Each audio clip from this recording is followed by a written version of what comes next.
Because I'm here to tell you, it's tough. It's tough as hell to be a super success. And anybody that tells you any different hasn't been there, hasn't done that.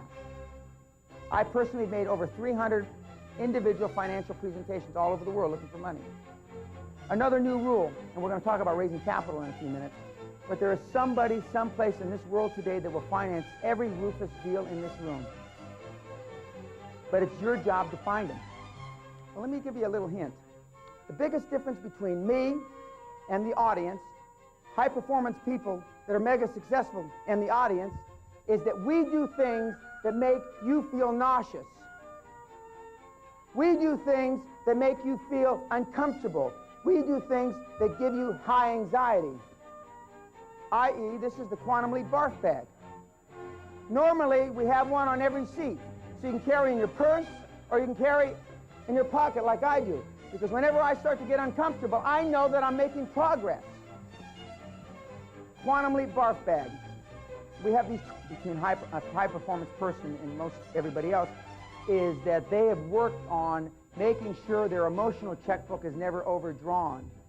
And you get that by having good self-esteem for yourself, working on your self-esteem, and helping others build their self-esteem. Because I've already said 2 or 3 times, the more self-esteem we give, the more that we will receive. Most unsophisticated business people, ladies and gentlemen, spend too much time planning. You Lotus 1, 2, 3 these things to death. Prior to founding Great Western Resources, Dan was chairman and co-founder of JPK Industries, an energy company. He also held the position of vice president at the investment banking firm Bear Stearns & Company. He was director of financial planning at Payne, Weber, Jackson & Curtis, president and CEO of Kennedy Industries Incorporated, president of his own consulting firm, OppuComp, and serves as chairman of his personal holding company, Great Western Development Corporation. He is chairman of CanCaddy, founder and chairman of PHG Incorporated, chairman of Firo Resources, chairman of Success Development Incorporated, chairman of Property Tax Consultants Incorporated, and chairman of the Warner Company. Since leaving Wall Street, Pena has had successful negotiations with Credit Lyonnais, British Petroleum, Chemical Bank, Shell Oil, Mid-Atlantic Bank, Chevron, Bank of Scotland, Hunt Oil, Credit Suisse, Citicorp, Texaco, Union Bank, Fidelity, Barclays Bank, Prudential, Onassa Shipping Lines, SG Warburg, Bank of America, Security Pacific, Bank One, Home Savings, Coopers & Lybrand, Ernst & Young, and Deloitte Haskins & Sells, and many more. He has also had successful negotiations with the United States, Israeli, Kuwaiti, Yemen, Chilean, Mexican, Indonesian, Philippine, Japanese, and the Netherlands governments. In addition, he has successfully transacted business with the Church of England and the Bank of England. He has also been a financial advisor to the Vatican. Pena has been featured on the television program Making It, Minority Success Stories, CBS News, and the prestigious British Broadcasting Company, among others. He has received the Latin Business Association Outstanding Business Owner Award and the John Regan Award for Excellence by the Center for Entrepreneurial Management.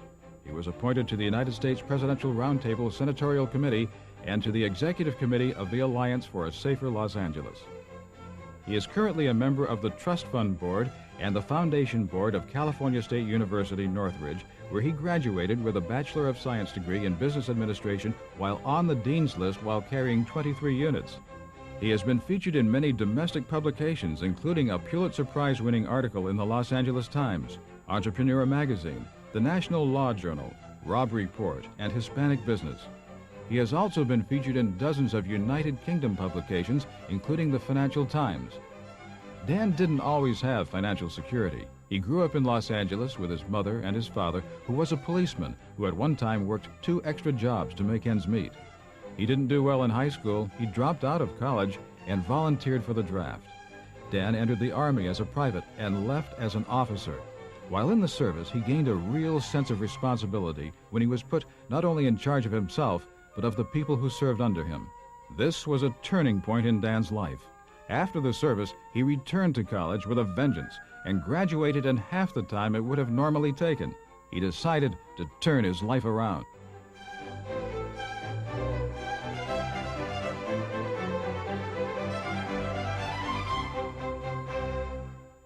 What we're going to talk today about is raising capital. Now, how many of you are in businesses that have 1 to 5 employees? Raise your hand. Okay, how many of you don't have a business and you're the only employee, or you got no employees? Okay, 5 to 10 employees. Okay, nobody. Okay, now, what I'm going to talk about for the next 90 minutes is germane whether you have no employees or 1,000 employees. Most of what I'm going to talk about I learned when I had no employees. The first year that I was in business by myself, I did $50,540,000 in business. I had 1 employee, and he's standing up here in a 3-piece suit. Now, I had no money. And so some of the things that I developed the hard way, trial and error. How many of you have made a financial presentation to some sort of financial institution looking for money in the last 12 months? Okay, in the last 1 month, in the last week. Okay, this morning. Well, a couple of you pitched me this morning, so I mean, I'm about like a financial institution, so. Well, that's not enough, ladies and gentlemen. I've made over 300 one-on-one financial presentations on 5 continents. I've been turned down more than this room cumulatively for money.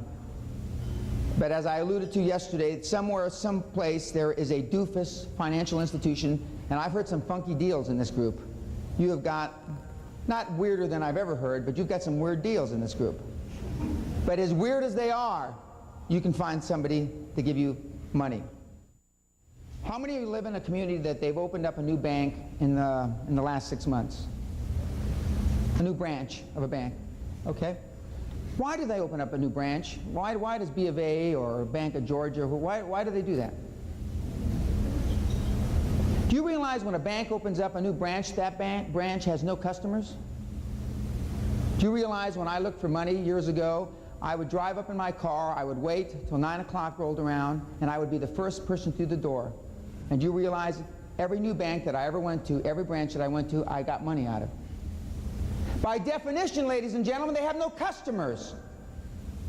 When Johnny Carson, the former host of The Tonight Show, opened up his bank in Beverly Hills, I was the first customer on the books. I rolled up in my limousine. By this time I had a limousine.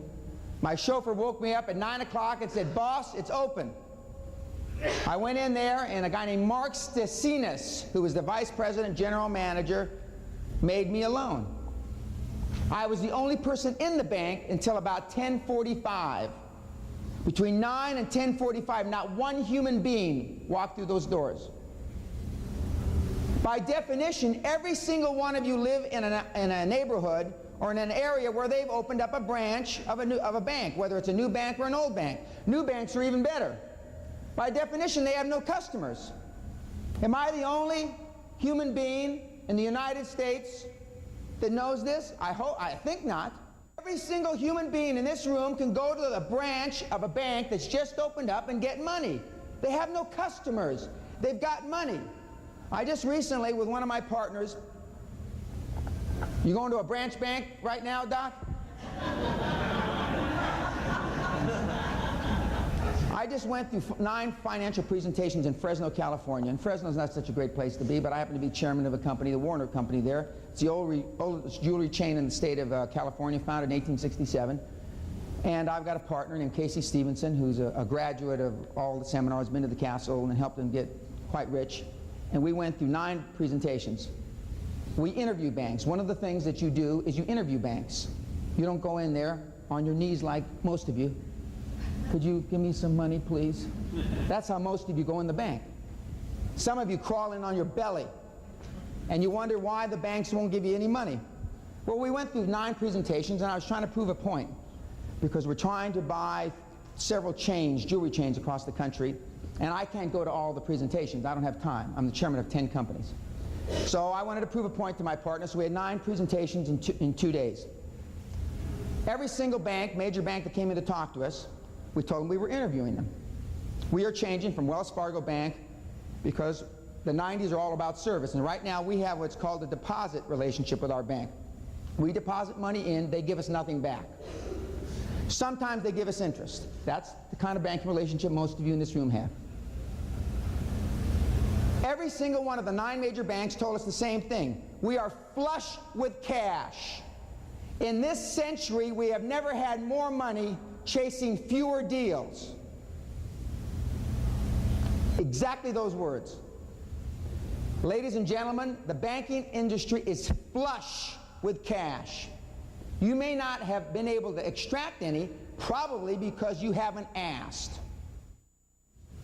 If you are not making at least 2 financial presentations a week, you are pissing into a hurricane. Not the wind, a hurricane. 2, I talk to 2 or 3 bankers a week, whether I need to or not, just to keep in practice. Okay. Second thing, if you are asking money for a project that you need today, you are wasting your time. You interview banks for future financial representation, not today. There's 4 or 5 of you that have talked to me that you need money like you need blood in your veins. It may be too late. You don't go to a bank or a financial institution looking for money the day you need it. You say, we are going to go through an interviewing process and we're going to find the best bank that makes the best fit, chemistry, etc., etc. What you're really doing is you're going to keep talking to banks until you find one that will give you the money, whether there's any chemistry or not. We have been taught historically through conventional wisdom that bankers, lawyers, etc. are taboo. My parents would no more negotiate or try to negotiate an interest rate on a mortgage than they would to jump off of a tall building. It's just not in them. Some of you are from that same vintage, not in years, but in mentality.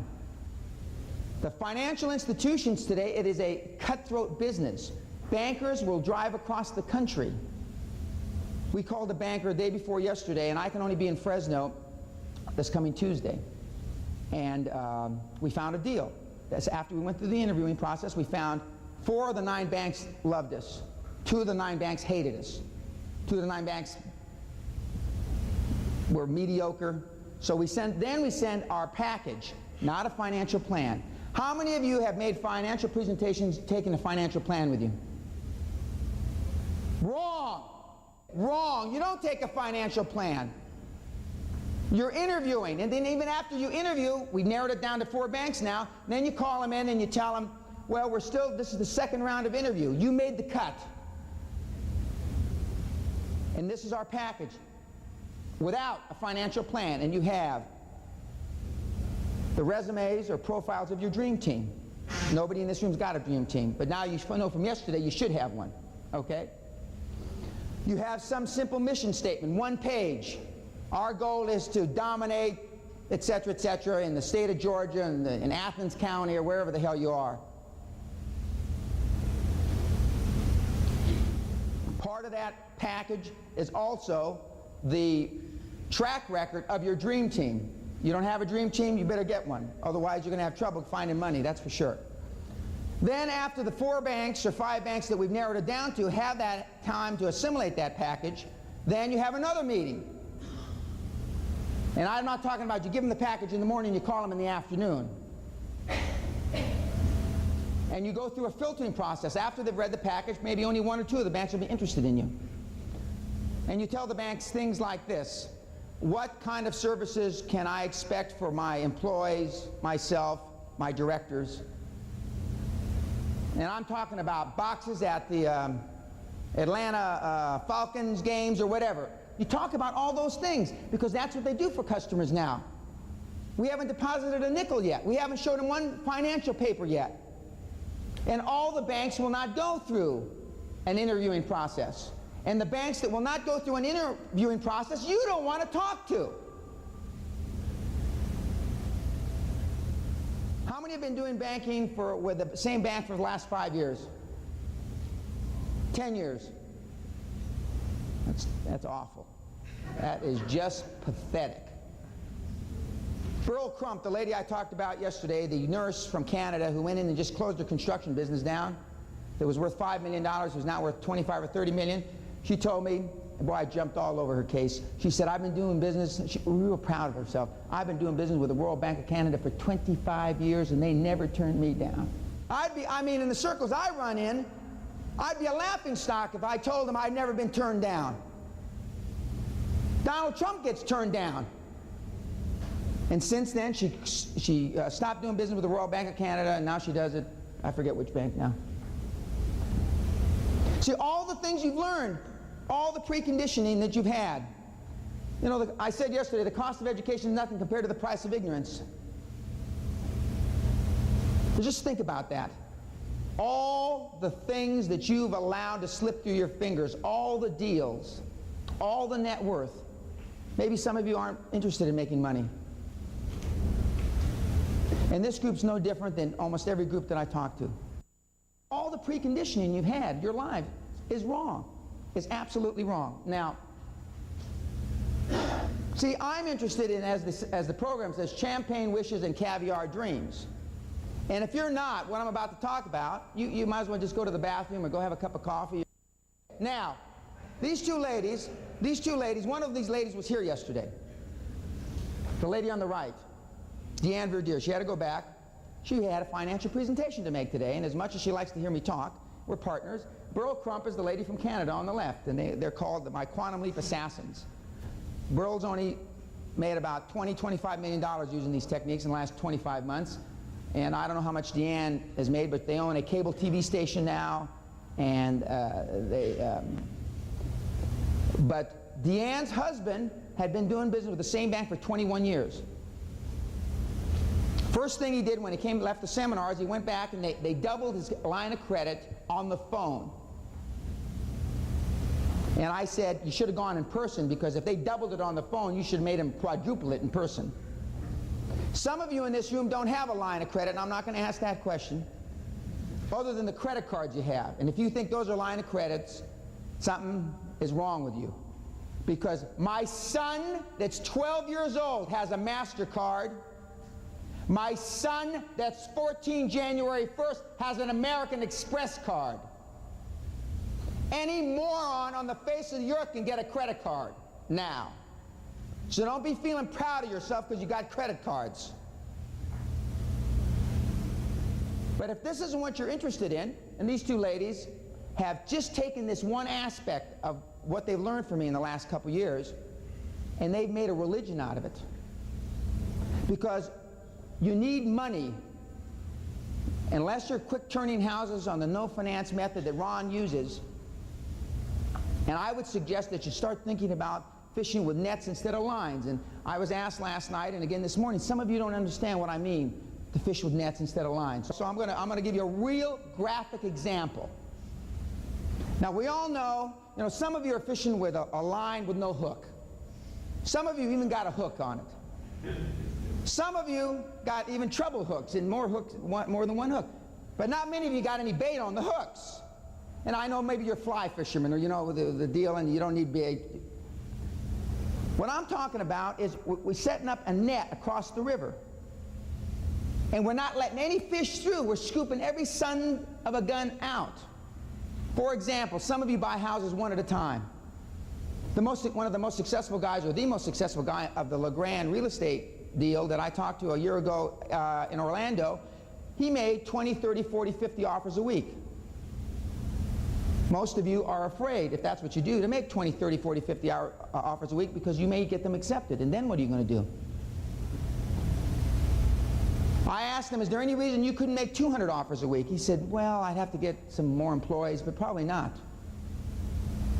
Some of you have never made an offer on a house. Some of you have attended these seminars and will continue to attend the seminars and continue to buy the products, and you never understand the products well enough to accept the fact that you've got to go out and take action. You can go to the seminars from now until you die, until maggots are eating your eyes out. And unless you take action, history with me doing these seminars is 21 days. Actually, it's 21 hours. If you don't do something 21 hours from today, in other words, within the first day, you're never going to do anything. Never. These two ladies have changed the way they live. Maybe that's not important to some of you. That's Deanne Verdier before she started calling on financial institutions. That's a little piece of crap Mayada. This is Deanne Verdier now. That's her new home, her mansion, and that's her, whatever the 100 grand or whatever that Mercedes costs. And on the license plate of this Mercedes says Quantum Leap. And then I borrowed it in my Rolls now. I have Quantum Leap. QTM LEP. Or LEAP, excuse me. Now, this is before she came to Georgia, or when she lived in Georgia. She looked happy. Happy and poor. Wait a minute, see? She looked happy and poor there. And then she started calling on banks. Looks kind of sultry in there, doesn't she? Be all right. I can live that way. So just think about when we go through these. You too. I'm sorry that she couldn't stay. Now, if you think that you're going to learn how to raise money by buying stuff like this, this is another for $69. And I think that's from Entrepreneur Magazine, I think. I have got a bridge to sell you in London. First of all, the people that write these courses on this have never raised any money. I've raised over $1 billion when you couldn't raise money. So what I'm about to talk about works. I raised it in the energy industry when oil went from $40 a barrel to $8 a barrel. You couldn't borrow money then. You think banks wanted to finance energy deals? You were nuts. But that's why I went to Australia, I went to Santiago, Chile, I went to Buenos Aires, I went to Hong Kong, I went to Tokyo, and you're saying, I don't have money to do that, Dan. I didn't either. I flew whatever the cheapest way. I even took a boat one time, because when I figured out you get places by boat cheaper than by plane. You know what it is to take a 3-week tramp steamer to Australia? But I was willing to pay that price. I was willing to pay that price. If you're not willing to pay that price, then I would submit to you that you're wasting your time. Now, why in God's name do banks spend all this damn money on these deals? Because they're flush with cash, and you're not smart enough to get your ass off the chair and go in and get it. It's no different than if I stood on the corner outside this hotel and I asked 100 women, would you come up to my suite with me? You can bet your sweet ass somebody's going to say yes. I can't make it any more graphic than that. You don't have the money for your projects because you don't ask for it. And you don't ask for it is because you don't believe in it enough. And if you don't believe in it enough, the bank knows it and you know it, and that's why you don't ask them. Because you know what they're going to say. If you don't go in with as much enthusiasm as you're seeing me show here, the chances of you getting what you want out of a financial institution are next to zero. Most of you are dealing with your financial institution like they did in the last century. It has changed. This is almost 1996. 4 more years, we're going to be into the new century. You've seen Mr. McAllister show you all these modern things that you can do with a PC. Well, banking has changed. It's changed, ladies and gentlemen. The money's there. It's not the money you got to worry about, it's the deal. And what you're really telling me and telling yourself is you don't believe in your damn deal enough to get up off your dead ass and go and ask for the money. It's like the best looking girl in school, you never asked her out. She never had a date. Unless she was good at some extracurricular activities, and that spreads pretty quick. Her reputation, that is. It's no different. I have a young man that works with me. He's the youngest mayor in the United States. His name is Mayor Fidel Vargas. He went to Harvard. When he was home, going to go to graduate school to get an MBA, he went home to Baldwin Park. It's a city of about 100,000 people. And he felt so strongly, he postponed going back and getting a master's, and he ran for mayor when he was 22, and when he was elected, he was 23, youngest mayor in the United States. He wants to own a sports franchise. And I said, we're the five most successful sports franchises in America. And he said, well, the Lakers were one. I said, let's call Dr. Jerry Buss. Oh, I could never call Dr. Jerry Buss. Get your ass on, call Dr. Jerry Buss. We called him 3 times. He called him.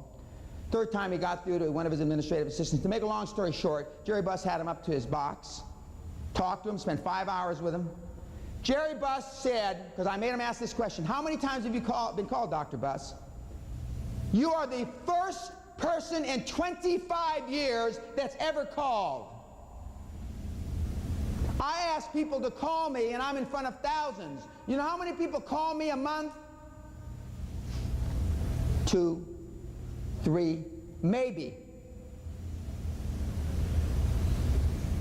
This group's no different.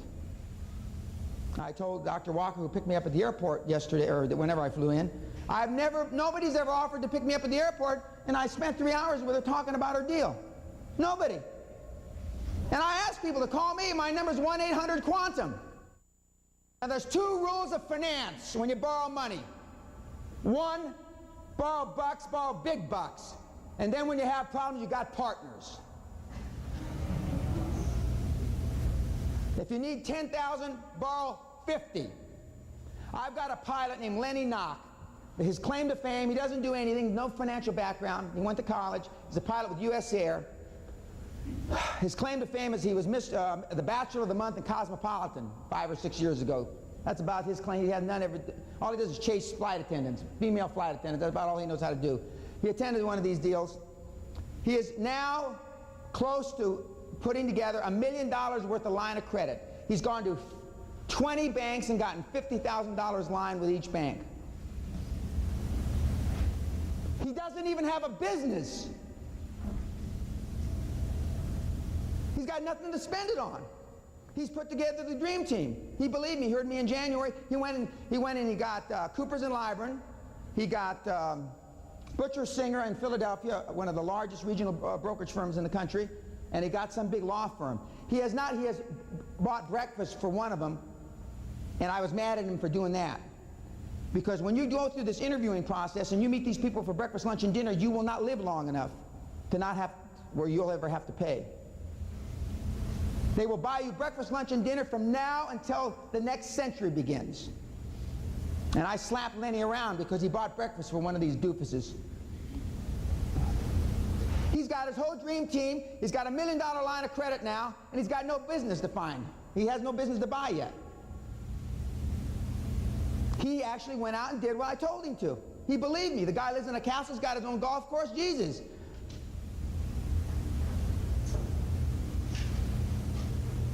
And if 1 or 3 or even 5 over prime makes a difference in your deal, the deal's too tight. There's no margin for error, and there'll be errors. If your deal doesn't pencil out, or the difference between 3 over prime and 5 over prime kills your deal, throw your deal in the trash can. Because there are going to be errors. There are going to be mistakes. You plan, God laughs. Man plans, God laughs. Well, my deal's got 17% cash on cash, Dan. The bank knows if your deal's only got 17% cash on cash, it's not going to float. Why do you think they all want additional secondary source of payment, collateral, et cetera, et cetera? Because they know your numbers aren't worth a damn. That's why. I've never seen a set of numbers that were right in 25 years. So yours aren't going to be the first. I said this yesterday. If your deal is so tight that that makes a difference, your deal's no damn good. But instead, you'll try to fix it. Well, I'll make it better, Dan. instead of turning the key even on a concept.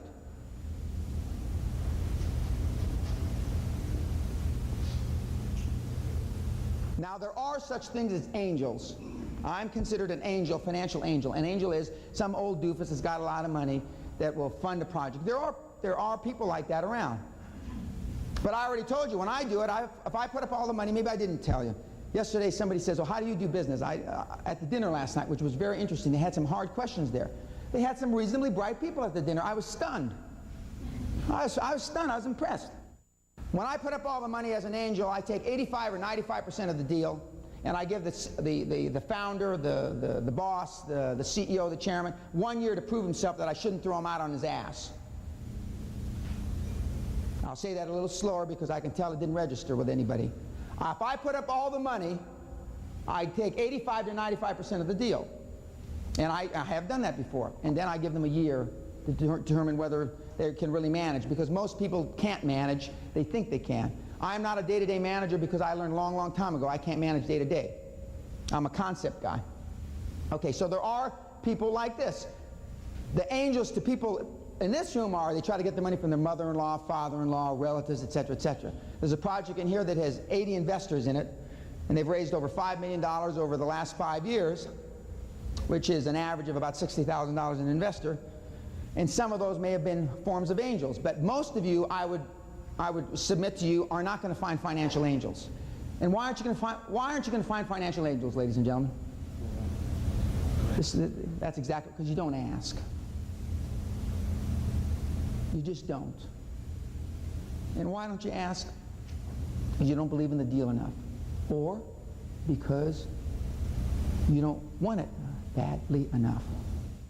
Bank mergers give states a chance to get funding pledges for small businesses. Another opportunity. When you see two banks merge, normally they have changed their whole lending philosophy to adopt either the Bank A's or Bank B's.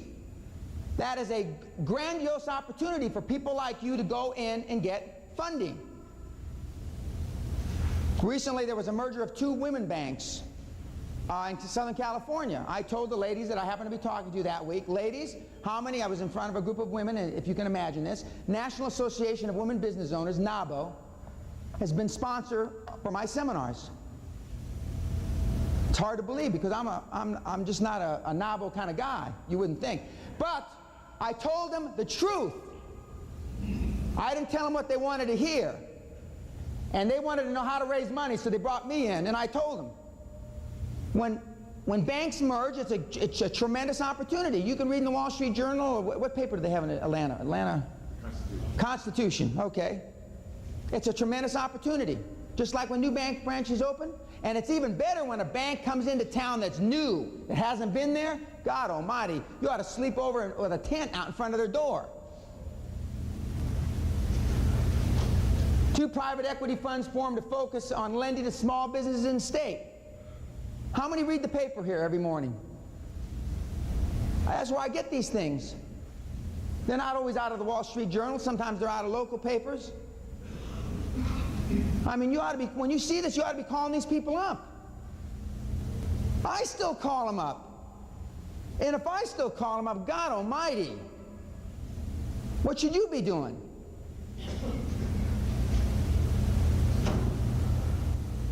Now I'm going to go through some key things about raising money. My partners that I'm in business with right now, they practice financial presentations. Then I play the banker, even if I'm on the phone, and I listen, okay, and I ask hard questions. You will think of all the questions that a banker would ask you. They're pretty simple. But if you've practiced them, I used to practice asking out a girl on my first date. I went to my 30-year high school reunion 3 years ago, and I sat next to this girl, and she looked like my grandmother.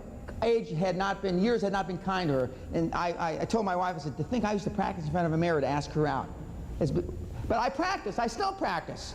I practice these presentations. You're not good at it because you don't practice it. Why do professional athletes practice, practice, practice? Why do Olympic athletes practice, practice, practice? Why? To get better, obviously. I've given 300 one-on-one financial presentations on 5 continents, and I still practice. I'm good at it. And when they say, no, I'm stunned, this is a travesty, Mr. Jones of Bank of America. You have shareholders, a board of directors that you've got to report to allow a loan of this caliber to slip through your fingers. My partners, when sitting at these tables that I've been at over the years, they can't even hardly keep a straight face because I say the same thing to all of them. How can you say that crap to them? Well, I believe it. God, and see? And guess what? I get the money. I get the money. So I role play. And you know your deal's good if a financial institution says to you, well, we'd like an equity kicker. By equity kicker, I mean a piece of the action, exactly.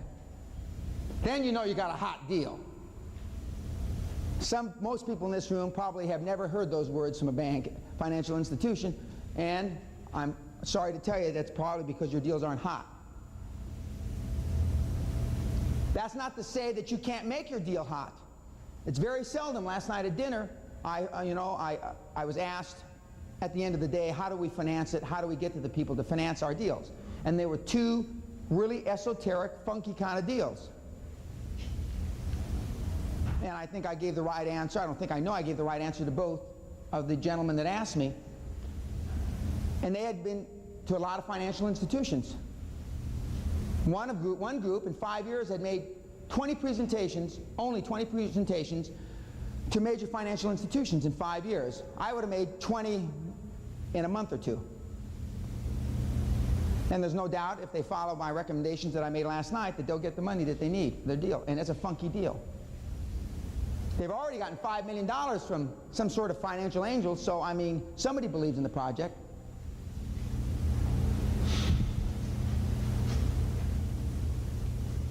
You always want to borrow more than you need.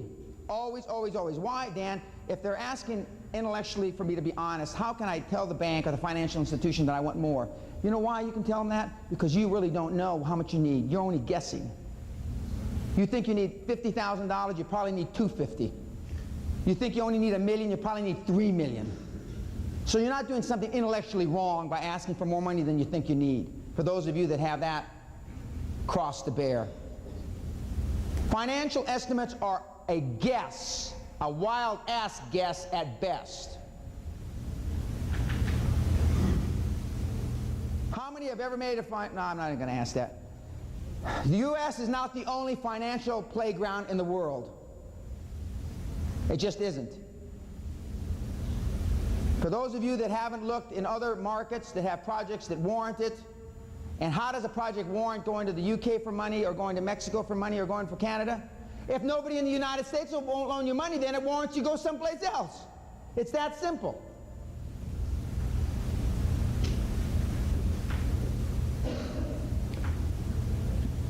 During the interviewing process, you want to develop a relationship. And how many deal with banks today that are what I call pool lending, where the lending decision is made at some regional place? Do you know? Okay, nobody knows. You want a banker that can make the decision himself. One of the first questions I ask in the interview is, what is the lending limit of your banking institution? When you ask that question, you will separate yourself from 99.999% of the people he's ever talked to.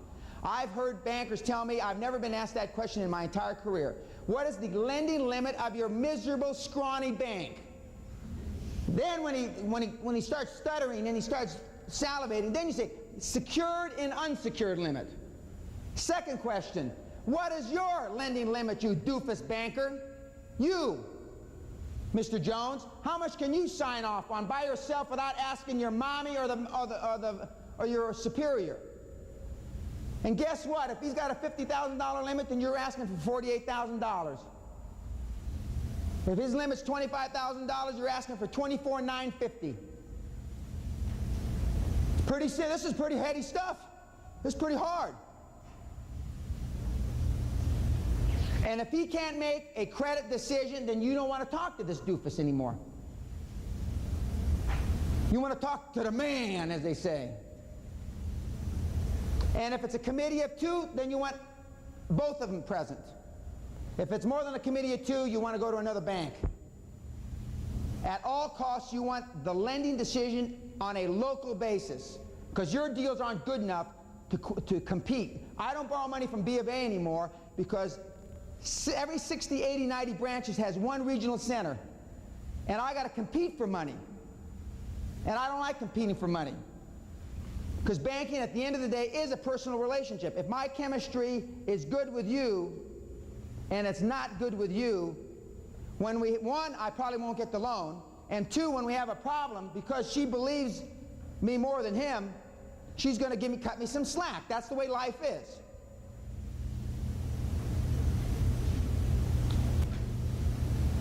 Those questions I've just said are critical to ask the financial manager, or whoever you're talking to. They're critical.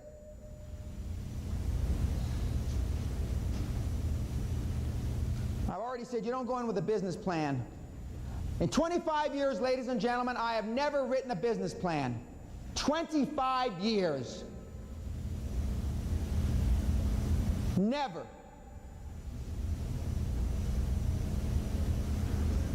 And when you show up for the first meeting, again, you show up with nothing under your arm, no papers, nothing. And you go, and this should be obvious, you dress like your Brooks Brothers. I don't care. Well, down here in Decatur, I mean, don't be showing up with cowboy boots and funky golf shirts. White shirt, no jewelry, wingtip shoes if you got them, no tassels, socks that match. Blue suit or black suit, black socks. Now I get away looking like this because I'm enormously successful. And some of my claim to fame is gold pocket watch, handkerchief, three-piece, London, tailor-made suit. You don't go in looking like this. And if you're a woman, you dress equivalent to whatever Brooks Brothers suit is for a lady. You know better than I do. Shoes, simple watch, leather band, no funky, for those of you that have gold watches. The band and the belt and the shoes all should match. You want to look just like the doofus banker. Some people call it mirroring. It's a lot easier for him to give you money if you look just like him. Bankers will be more inclined to lend you money if you have a track record. Most of you don't. How do you get an instant track record? I've already alluded to it yesterday. You partner up with somebody. See, banks lend people that have had a successful chain of transactions. I've had, I guess, I don't know, hundreds, but I've had a bunch of them. The job that you need to get done is you've got to get past the first transaction. And even if you have to give a big chunk of the equity away to somebody else who's got a track record, doesn't matter, because then you can use that track record going on to the second deal, the third deal, the fifth deal, etc., etc. Most of you lack the skills to sell your vision with clarity because you don't practice, and the travesty really is because you don't believe enough in it. You just don't. And if what you're trying to finance isn't your dream, isn't your vision, I mean, the banker or the person on the other side of the table sees through it clearly. They know just absolutely, definitively. Because at the end of the day, they want to feel down deep inside, warm and fuzzy, that this person or this person will do whatever it takes to pay me back the money. And if you don't believe with all your heart, then you're not going to, you know, go that extra mile. That's what they want to believe. And most of you don't believe passionately in what you're doing. And that's why it's very easy for me to say you ought to turn the damn key. Just walk away. And look for something that you can passionately believe in. Is that so difficult? You want to position yourself, and I already talked about this yesterday, audited financials, probably hardly anybody in the room's got them. If you had audited financials, you doubled your opportunity to borrow money. And if you have audited financials from Big Six, you increase it another 25%. It's that simple. In a small town, you want the other banker to know that you're seeing the other banker. In Graham, Texas, I'd go to lunch at the club where everybody went on Tuesday and Thursday because I knew that Tuesday was Rotary, Thursday was Kiwanis, and I knew the doofuses either belonged to one or the other, so I'd be sitting there with the other banker from across town. You can do the same thing in big cities. The secured lender is the financial Bible for financial institutions. I would definitely suggest to you that you should subscribe to it. Every funky bank, financial institution in America is listed.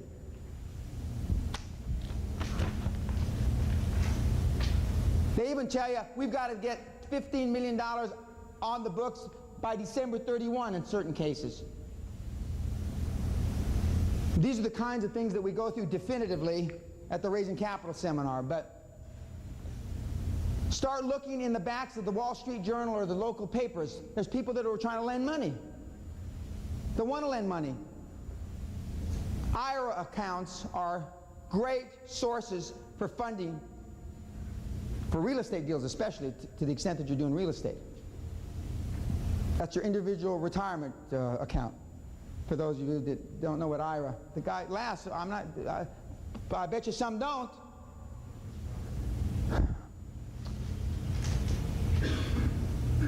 Virtually everybody in this room will have to put their personal guarantee.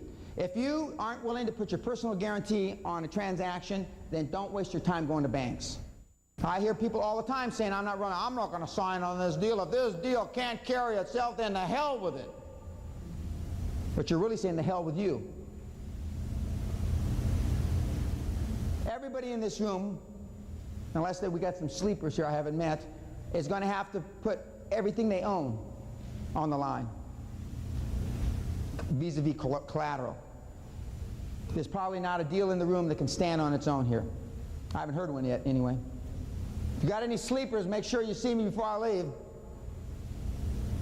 And if you're not willing to, and the bank on their side arguing for them, if you're not willing to put your neck on the line, then I don't want to loan you the money.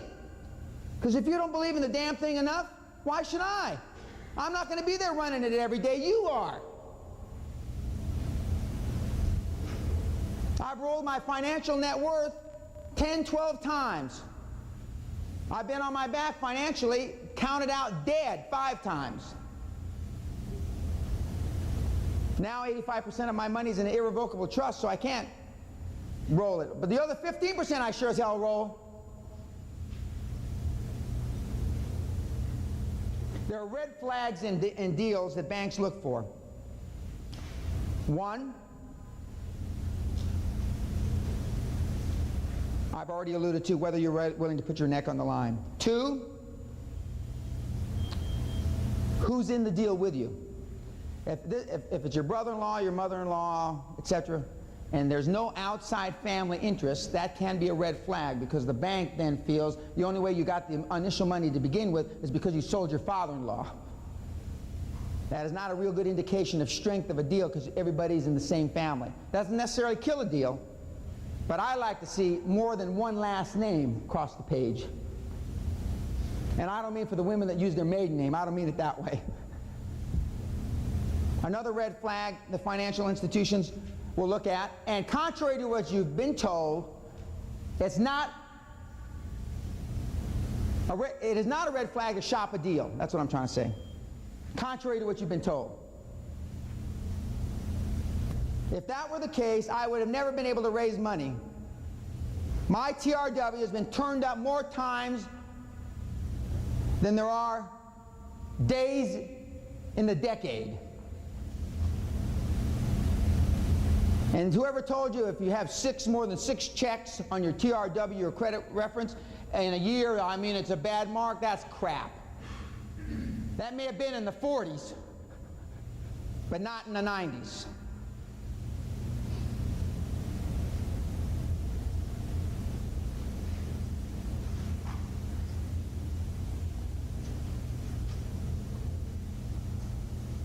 Now, I put down evaluation of business plan because even though I tell you don't need a business plan, everybody in the room is probably going to use one anyway.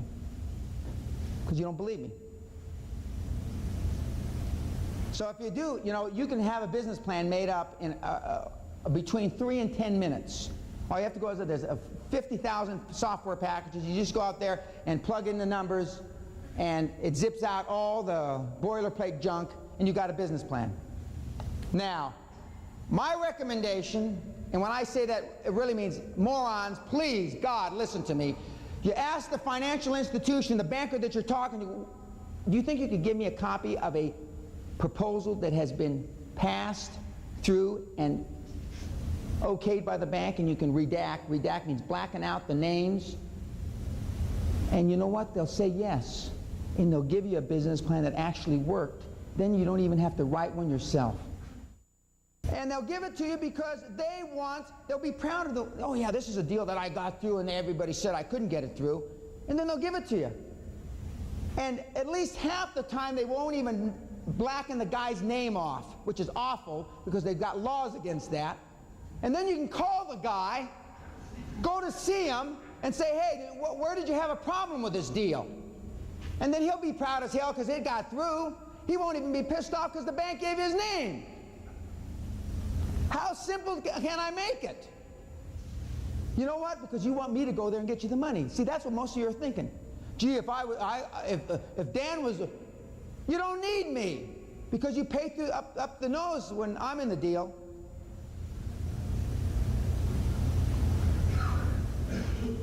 Now, we've gone through a lot of things that you have never heard before. Would the audience agree?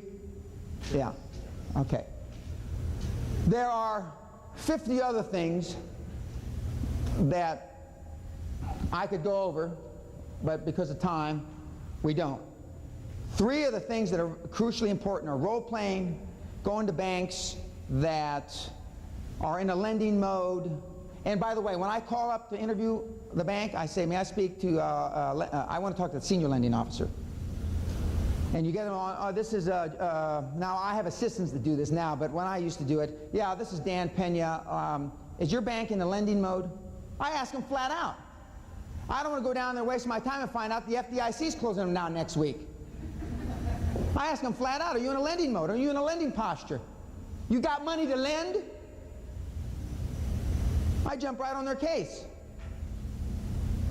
They ask why. I say, well, I'm interviewing banks. I'm new in town. I'm looking for a new banking relationship, a new financial relationship. I ask them that question.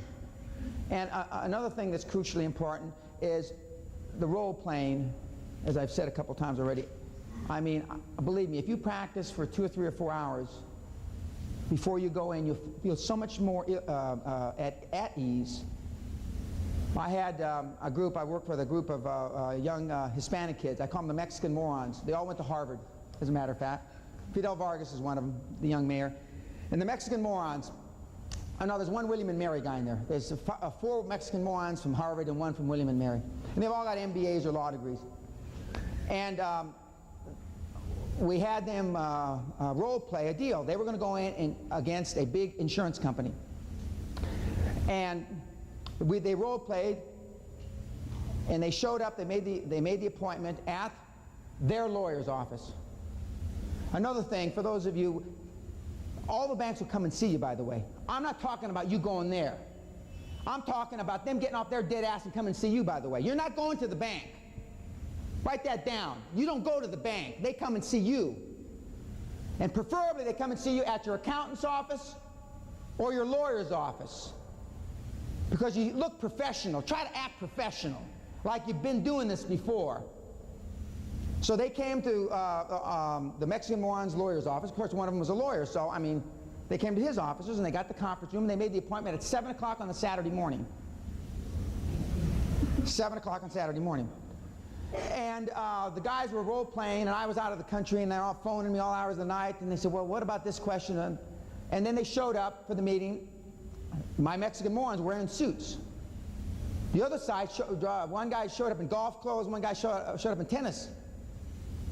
I mean, the leverage never shifted. I wasn't there, but when I finally called on one of them on their cellular phone, they were down on Elvera Street, which is where you have Mexican restaurants are in downtown LA, drunk on margaritas about 11:30 in the morning because they had done it. They had slammed the insurance company. They were prepared. One was the hard guy, one was the easy guy, and if you have a partner and you go, one should be good cop, one should be bad cop. Oh, screw this bank. We don't want to do business with them. Bad cop, good cop. And they had slammed these guys. I was so proud of them. They were drunk on their butt. because they were, just like Dan said. Now these kids, some of you said, well, they went to Harvard and they had MBAs and law degrees. They're 24, 25 years old. They're kids, babies. I don't care where you went to school, you're still a baby at 25. And they slammed this insurance company. They were so proud of themselves. It worked, it worked, it worked. It does work. So role play, practice. And again, the cost of education is nothing compared to the price of ignorance. You are getting more good stuff about raising money here than you've had in your miserable lives. I told a man outside, of all the stuff I do, and we just developed this program this year because I thought everybody knew this. Boy, was I wrong. I thought everybody knew everything that I'm talking about going to banks that just moved into town. Nobody knows it. And that's why, partially at Doug's insistence and some of our other disciples, we developed the program. It's, for the people in this room, it's easily, not taking anything away from anybody that anybody else said, it's easily the most important thing that you'll hear during this conference, is how to raise money. Because virtually everybody in the group is looking for money. And it's easily the most controversial subject that you'll hear today or yesterday, because it's perceived by you guys as the hardest, when in fact it's the easiest. Conventional wisdom, ladies and gentlemen, is almost always wrong. It's almost always wrong. The methodology that I've described here in the last 60 minutes enabled me to do the following. I say insurmountable tasks because that's what people have told me they were insurmountable. They weren't insurmountable because I did them. I've got a $20 million contract with the federal government with no employees, office space, only a phone and a leased fax machine. $50 million in revenue my first year in business. Bought a foreign subsidiary from a Fortune 200 company over the phone on New Year's Eve. Bought a $150 million company from a multi-billion-dollar foreign parent when they didn't want to sell, and turned $820 into $400 million. Some of you have got acquisition candidates or things you'd like to buy, and the other side they're not for sale. Well, I never look at anything that's for sale. I only go and buy things that aren't for sale. You can make people sell you assets they don't want to sell. I am about to buy a note bank from Wells Fargo Bank from a company that doesn't want to sell to me. I'm going to buy the note from the bank. I'm going to force him to sell to me. It's the best thing for him anyway. His two sons are taking the company down the toilet. There are ways to do things that you have, that heretofore I thought everybody knew about, but virtually nobody knows about. And that's why, I don't know if I'm the most qualified guy in the country talking about it. I'm certainly one of the most qualified. I'm certainly the only one that's talking about it that's actually done it. Ross and those guys don't do these seminars. About this tall. But when he's feeling short, he stands on his wallet.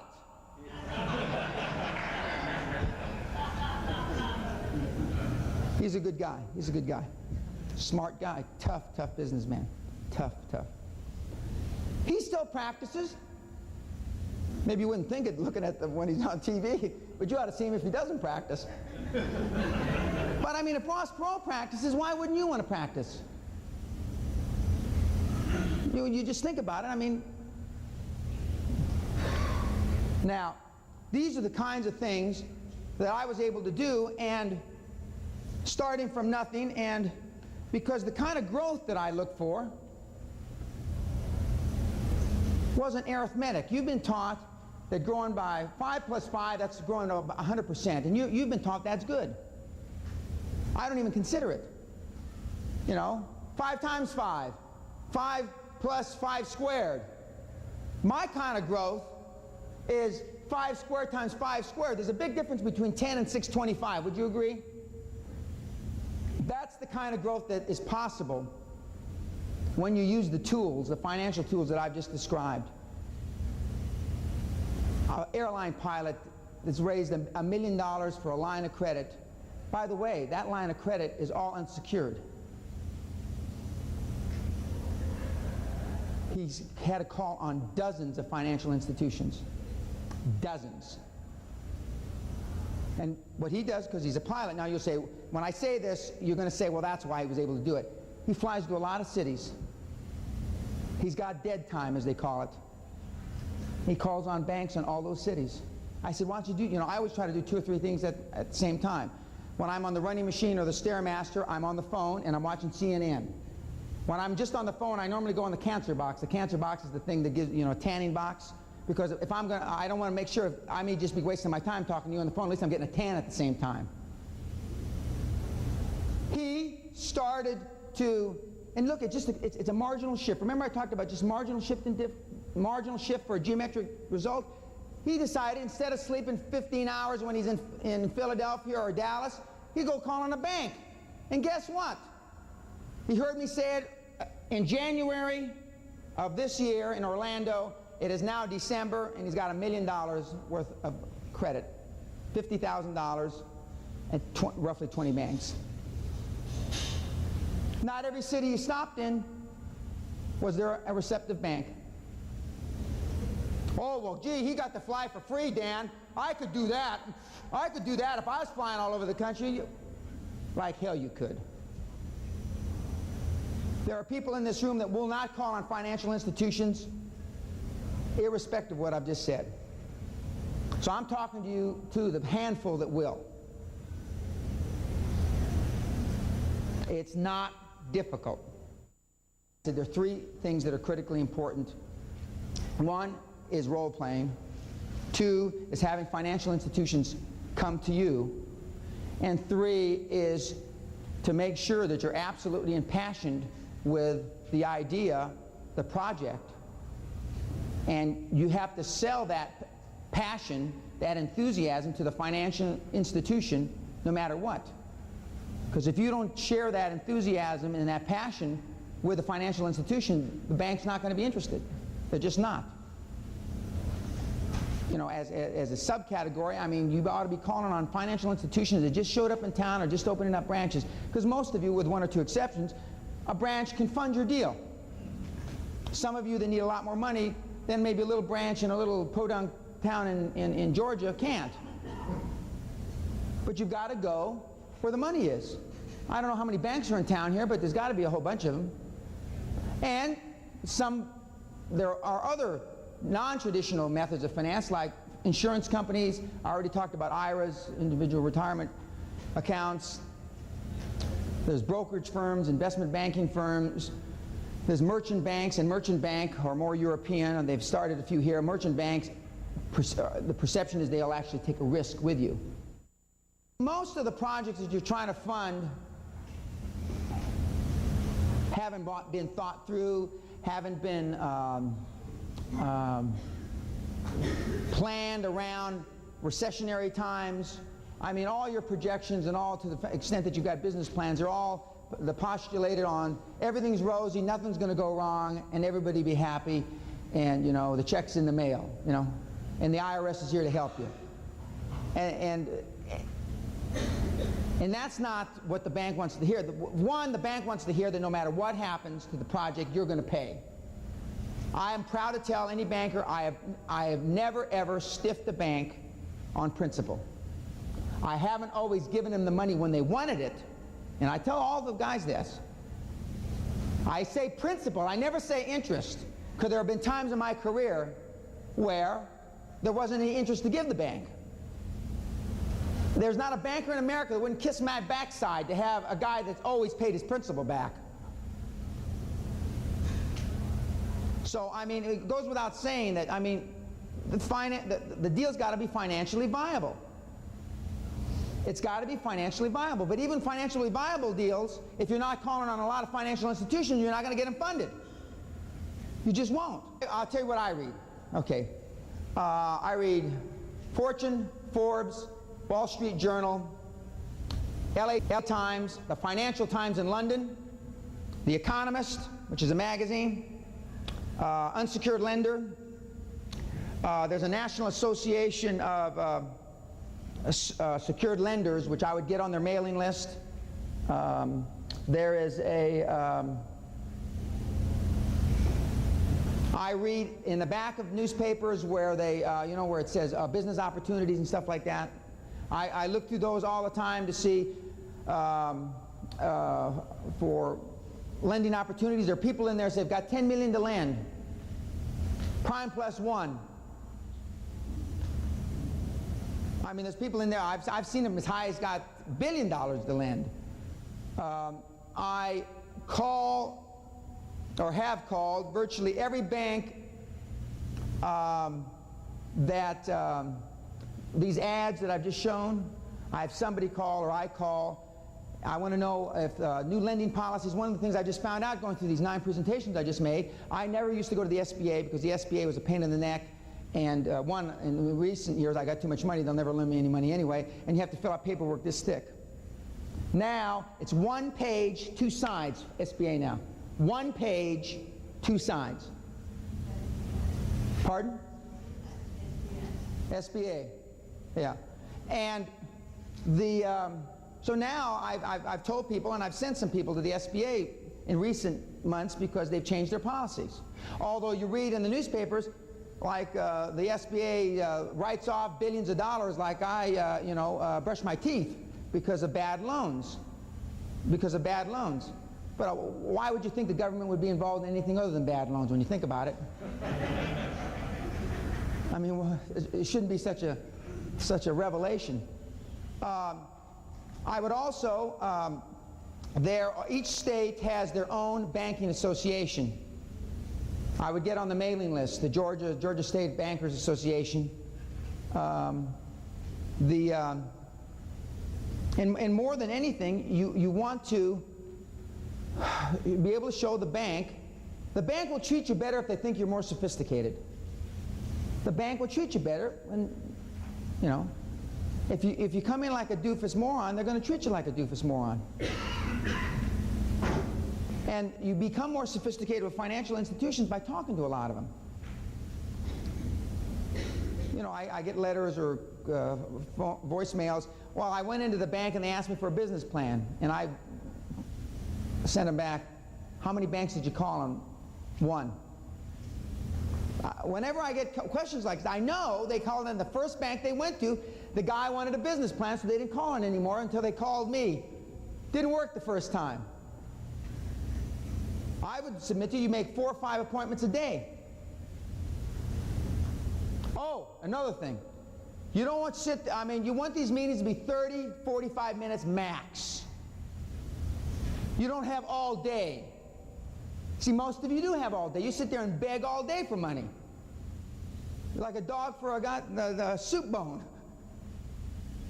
30, 45 minutes. And you let them understand that you're going, And what I like to do is I like to stack them up in the foyer. I run behind, try to run 10, 15 minutes behind, so one banker sees the other banker coming in. I stay at but I can't think of the club I belong to in New York now, but anyway, I stay there. And Union League Club, yeah. And I have them there in the little in the boardroom, and I've got them sitting outside. Merrill Lynch, Bank of America, Citicorp, Bear Stearns. Now, admittedly, it's easier for me. There's no question about that. I'm not trying to mislead you. But it's not impossible for you. I mean, business, it's not that difficult. It just isn't. It's like there's a Tyrannosaurus Rex outside. Okay, well, we better get 8 or 9 of the guys to take care of this. Like in caveman days. It's no different. It's no different. Remember what I said yesterday, absence of evidence is not evidence of absence. Just because you've never experienced it doesn't mean it doesn't happen. A lot of you, if not most of you, are scared to death, and that intellectually you understand what Dan has just said, and emotionally you can't write the check. I'm telling you, the banks are flush. They're flush with cash. This morning, as we speak right now, I have partners in Fresno, I started to say this earlier, that are meeting with a bank that they wanted me to meet with them on Tuesday. I can't be there next Tuesday, or they can't be there next Tuesday. And they said, well, can we meet tomorrow, which is today? And they said, well, Mr. Pena won't be here. I said, well, we already met Pena because we've already taken him through the interviewing process. And he said, well, why do you want to talk to us? He said, we've got a chain we're going to try to buy before December 31. I said, oh, God. Well, the team that we need, we can only, 8 o'clock tomorrow morning, is that all right? We can get Pena on a conference call. They wanted to plug in, and I probably should have done it. They wanted to plug in a conference call to this meeting. I probably should have done it. So you could have, because you're just sitting there, you still don't believe me. I should have, but I didn't. Because if I got rough with the bank, which I can, I'm sure you can appreciate now, I can get rough with the bank. But, so they're meeting right now, and so when I get to the airport, I'm going to plug into them, and I'm going to call the bank and ask how the bank went. And one of the other things that I would recommend is you ask the bank, how can I make this presentation better? You also start with the mooch bank first, the bank that's least likely to loan you money, so you can practice. Then you ask them, how could I make this presentation better? And they'll tell you. Well, first of all, if when I shook your hands were clammy. Most of you, when they go in to shake, I wouldn't shake the banker's hand if I were you, because most of your hands are clammy. What kind of sense of confidence do you think the banker's got when you shake hands with him and he brings it back in his water? Track record. It's all about track record. One of the only things I bring to an equation for a deal, as I told the people last night at dinner, is 1, I can get in to see almost anybody, and 2, I can get in to almost see anybody right away. And that is tremendous leverage. Like I told somebody at dinner, some of my partners, I've got a 25 or 25-year-old Cornell graduate who's a partner of mine, and she was calling up the big six, just like I told her to, and they were giving her a hard time, and I had to kind of cut to the chase, so I called the regional partner, Coopers & Lybrand, and Coopers & Lybrand had 2 partners and an associate there in 36 hours. And so we kind of cut to the chase. I'm not telling you that it's not difficult, ladies and gentlemen, but if you want it bad enough, you can do it. All you have to do is make the calls. Success in selling is smile and dial. You're selling your concept to banks, insurance companies, whoever. You're smiling and dialing. It's selling. That's all it is. And that's why a lot of you have problems with it, because in our minds, selling's like kind of, not that it's a demeaning profession, but you equate it to selling used cars, water softeners, encyclopedias at the door, pots and pans, Tupperware. Now, it's not such a classy, oh, I want my kid to grow up and be an encyclopedia salesman. That's not the kind of thing you say, is it? And that's one of the emotional hurdles you have in doing these kinds of things. I'm a salesman. I just sell big things now. I'm a concept salesman. I'm a great salesman. There's not too many better salesmen in the country than I am. But I took my skills from selling door to door, selling insurance. No, I sold real estate first, I guess. Sold insurance, stocks and bonds. Then I sold companies. Then I sold banks, and then I sold countries. I've done business. I've sold the U.S. government, the Indonesian government, the Japanese government, the Kuwaiti government, the Chilean government, the Israeli government, the Canadian government. I've just taken my skills. After you're selling governments, not too many people to sell. Now I've started back at the bottom again. I'm trying to sell guys like you. It's a bitch. It's a bitch. Because this is as tough a sale. This is as tough a sale as I've ever tried. Trying to convince you can really do it when you know you can't. You don't think that's hard? I was talking to a guy here that wants to make steel frame houses. And I told him, he says, well, intellectually I believe it because you told me, but I don't believe it because I haven't done it. And that's basically where most of the people in the room are. Bad credit. I'm not going to ask you how many have bad credit. That's not fair. Okay. I used to ask that question, but now I'm a kinder, gentler Dan.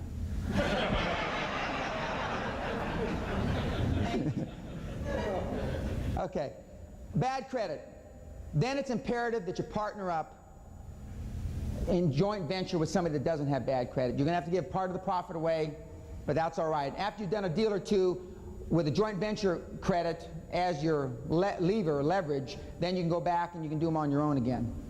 It's imperative that you partner up with somebody, bad credit. Although there are financial institutions, not in this country, that won't matter that you have bad credit.